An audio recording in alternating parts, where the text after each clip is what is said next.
বাংলাদেশের সর্বশেষ গুরুত্বপূর্ণ আপডেট সংবাদে আপনাকে স্বাগত। শুরুতেই সংবাদ শিরোনাম, পরে বিস্তারিত। শুরুতেই জানিয়ে দিব, আলটিমেটাম দিয়ে শাহবাগ ছেড়েছেন রিকশা চালকেরা। এ সময় তারা অটোরিকশা বন্ধের 5 দিনের আলটিমেটাম বেঁধে দিয়েছেন। এ সময়ের মধ্যে দাবি না মানা হলে বৃহত্তর আন্দোলনের ডাক দেয়া হবে বলে হুঁশিয়ারি দিয়েছেন তারা। এরপর জানিয়ে দিব, 4000 আনসারের বিরুদ্ধে মামলা। পুলিশের কাজে বাধা দেওয়ার অভিযোগে রাজধানীর পল্টন মডেল থানায় 4114 জন আনসার সদস্যদের বিরুদ্ধে মামলা করা হয়েছে। এর মধ্যে 114 জনের নাম উল্লেখ করা হয়েছে। জানিয়ে দিব, আনসার সদস্যদের মামলায় 6 সেনা আহত। সচিবালয় ঘেরাও করে অন্তর্বর্তীকালীন সরকারের 7 জন উপদেষ্টা সহ অন্যান্য ঊর্ধ্বতন কর্মকর্তাদের জিম্মি। গেট ভেঙে সচিবালয়ে প্রবেশের পর সেনাবাহিনীর উপর ইটপাটকেল নিক্ষেপ সহ লাঠি দ্বারা আঘাত করে আনসার বাহিনীর সদস্যরা। এ সময় অন্তত 6 জন সেনা সদস্য আহত হয়েছে বলে জানিয়েছে বাংলাদেশ সেনাবাহিনী। আজ এক বিজ্ঞপ্তিতে সব তথ্য জানায় আন্তঃবাহিনী জনসংযোগ পরিদপ্তর ISPR। এবারে জানাবো, গত নির্বাচনে আওয়ামী লীগের পতন ঠেকানোর চাঞ্চল্যকর তথ্য দিয়েছেন Salman F Rahman. New market থানায় হত্যা মামলায় এখন পুলিশের রিমান্ডে আছে সাবেক প্রধানমন্ত্রী শেখ হাসিনার বেসরকারি খাত বিষয়ক উপদেষ্টা সালমান এফ রহমান। ডিবি কার্যালয়ে সালমান এফ রহমানের রিমান্ড চলছে। এ সময় তাকে জিজ্ঞাসাবাদের কিছু তথ্য সংবাদ মাধ্যমের কাছে এসেছে। জানা গেছে, বিগত নির্বাচনের আগেই শেখ হাসিনা সরকারের ক্ষমতা ছেড়ে দেওয়ার কথা ছিল, কিন্তু ভারত শেখ হাসিনার হয়ে যুক্তরাষ্ট্রকে ম্যানেজ করে। এ কারণে শেখ হাসিনা অবৈধভাবে এই নির্বাচন করতে পেরেছিল, এমনটাই জানিয়েছেন সাবেক প্রধানমন্ত্রী শেখ হাসিনার বেসরকারি শিল্প বিষয়ক উপদেষ্টা সালমান এফ রহমান। এবারে জানাবো, বন্যায় এ পর্যন্ত মৃত বেড়ে 23, ক্ষতিগ্রস্ত হয়েছে 55 লাখের বেশি মানুষ। দেশে চলমান বন্যায় 11 জেলায় মৃতের সংখ্যা 23 জনে দাঁড়িয়েছে। এছাড়াও ক্ষতিগ্রস্ত হয়েছে অন্তত 55 লাখের বেশি মানুষ। গতকাল মৃতের সংখ্যা ছিল 20 লক্ষ আর ক্ষতিগ্রস্তের সংখ্যা ছিল 52 লক্ষ। এবং সর্বশেষ জানিয়ে দিব, বাস থামিয়ে পাকিস্তানে 23 যাত্রীকে গুলি করে হত্যা। পাকিস্তানের বেলুচিস্তানে মোশাখেল জেলায় অজ্ঞাত সশস্ত্র ব্যক্তিরা বাস থামিয়ে অন্তত 23 জন যাত্রীকে একে একে গুলি করে হত্যা করেছে। এক কর্মকর্তা জানিয়েছেন, ট্রাক এবং বাস থেকে যাত্রীদের নামিয়ে ব্যক্তিগত পরিচয় যাচাই করে গুলি করে হত্যা করা হয়। তারা পাঞ্জাবের বাসিন্দা। বিষয়টি নিশ্চিত করে পরে তাদের উপর গুলি চালায় আততায়ীরা। প্রিয় দর্শক, এতক্ষণ শুনছিলেন সংবাদ শিরোনাম, এবারে বিস্তারিত। তবে তার আগে বন্ধুরা, অনুরোধ থাকবে এই সংবাদটিতে একটি লাইক দিন। এই চ্যানেলে আপনি নতুন হয়ে থাকলে আমাদের সংবাদটি দেখতে দেখতে চ্যানেলটি সাবস্ক্রাইব করে রাখুন। কমেন্ট করে আপনার মূল্যবান মতামত জানিয়ে দিন বন্ধুরা, এই সংবাদটি আপনি বিশ্বের কোন দেশ থেকে বা বাংলাদেশের কোন স্থান থেকে শুনছেন এবং দেখছেন। এবারে বিস্তারিত। আলটিমেটাম দিয়ে শাহবাগ ছেড়েছেন রিকশা চালকেরা।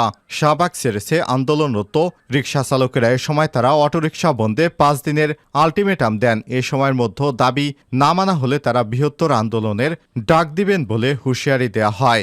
ঢাকা সিটি কর্পোরেশন রিকশা মালিক ঐক্যজোট 7 দফা দাবিতে এবং জাতীয় রিকশা ভ্যান চালক সংগঠন 10 দফা দাবিতে সোমবার সকাল 10:30 থেকে দুপুর 12টা পর্যন্ত শাহবাগ অবরোধ করেন। এতে শাহবাগ মোড় এবং আশপাশের রাস্তার যান চলাচল বন্ধ হয়ে যায়। পরে রিকশা চালকেরা শাহবাগ ছাড়লে যান চলাচল স্বাভাবিক হয়।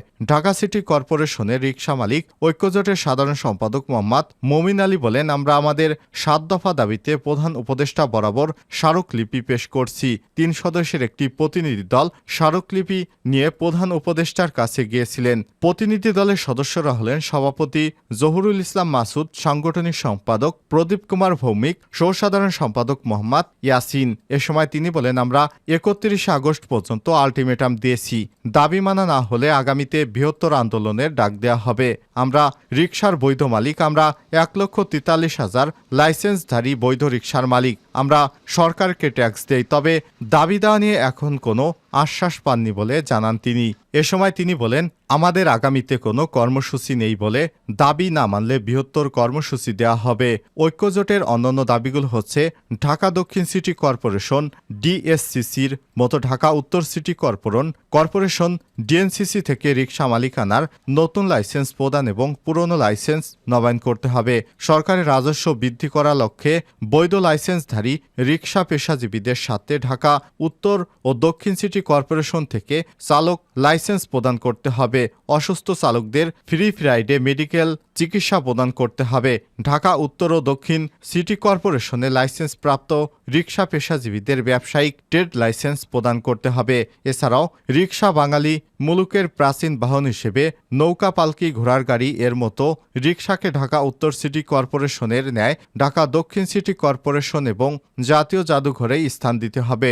দুর্নীতিবাজদের সম্পদ বাজেয়াপ্ত করে বৈষম্যবিরোধী ছাত্র আন্দোলনে নিহতদের পরিবারকে দিতে হবে এবং আহতদের চিকিৎসা নিশ্চিত করতে হবে।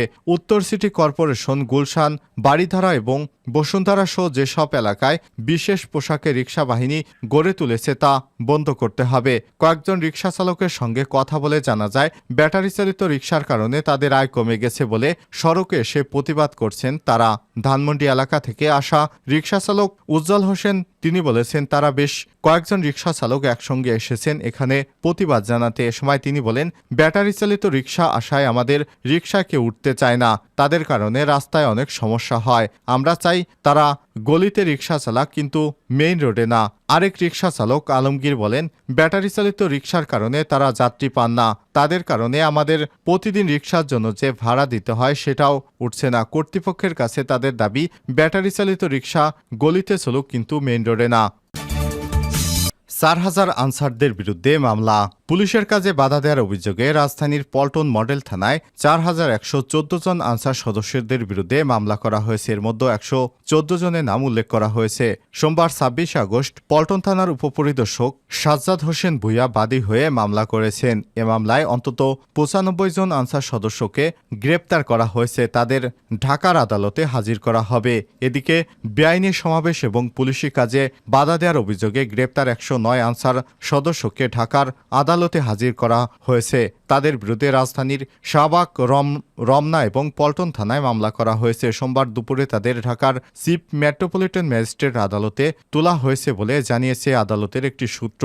এর আগে গতকাল রোববার ২৫ আগস্ট রাতে সচিবালয়ে আনসারদের বিভিন্ন দাবি মেনে নেওয়ার পরও বাহিনীটির একটি দল সচিবালয়ের অন্তর্বর্তী সরকারের উপদেষ্টাদের আটক রেখেছে এবং কর্মকর্তা কর্মচারীদের মারধর করেছে বলে ভিডিও বার্তার অভিযোগ করে বৈষম্যবিরোধী ছাত্র আন্দোলনের আহ্বায়ক হাসনাত আব্দুল্লাহ। এ সময় তিনি শিক্ষার্থীদের সচিবালয়ের সামনে যাওয়ার আহ্বান জানান।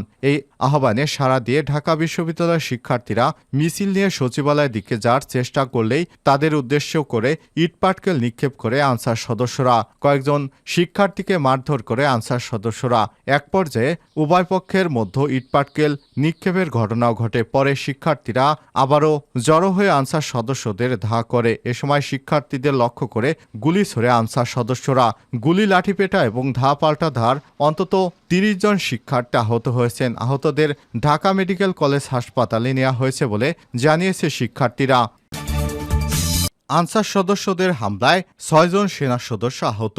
সচিবালয় ঘেরাও করে অন্তর্বর্তীকালীন সরকারের ৭ জন উপদেষ্টা সহ অন্যান্য ঊর্ধ্বতন কর্মকর্তাদের জিম্মি করে গেট ভেঙে সচিবালয়ে প্রবেশের পর সেনাবাহিনীর উপর ইটপাটকেল নিক্ষেপ সহ লাঠি দ্বারা আঘাত করে আনসার বাহিনীর সদস্যরা। এ সময় ৬ জন সদস্য আহত হয়েছে বলে জানিয়েছে বাংলাদেশ সেনাবাহিনী। সোমবার ২৬ আগস্ট এক বিজ্ঞপ্তিতে সব তথ্য জানায় সেনাবাহিনী।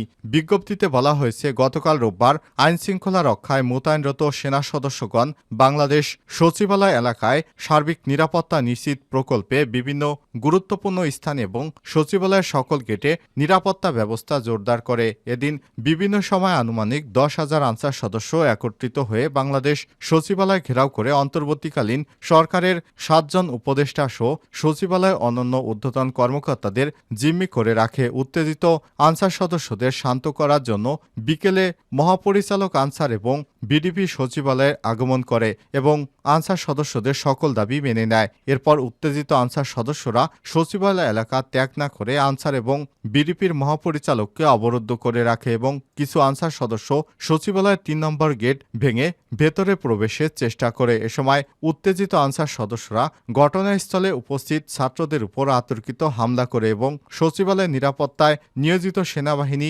টহলের উপর ইটপাটকেল নিক্ষেপ সহ লাঠি দ্বারা আঘাত করে। এ সময় ৬ সেনা সদস্য আহত হয় এবং এর মধ্যে একজনের অবস্থা গুরুতর।